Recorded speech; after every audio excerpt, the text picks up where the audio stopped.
నమస్తే అమ్మా. నమస్తే. ప్రస్తుతం తెలంగాణలో రేవంత్ రెడ్డి పరిపాలన విధానం మీకు ఎట్లా అనిపిస్తుంది? మహిళల కోసానికైతే బస్సు ఫ్రీ అయితే బాగానే ఉంటుంది. ఇంకా ముందు ఫ్యూచర్‌కి డబుల్ బెడ్‌రూము అవన్నీ ఇస్తున్నారు కాబట్టి అది చేస్తే బావుంటుంది. మన రేవంత్ అన్న.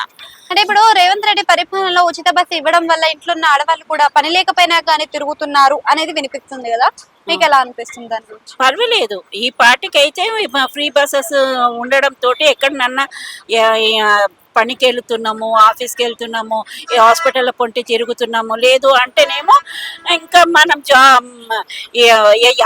జాతరలు కూడా తిరగపోతున్నాము. కాకపోతే మాకు లేని వాళ్ళకు కొద్దిగా డబుల్ బెడ్‌రూము అది అన్నిటికి కూడా ఫ్రీగా ఉంటే ఉచిత కరెంట్ వస్తుందా మీకు?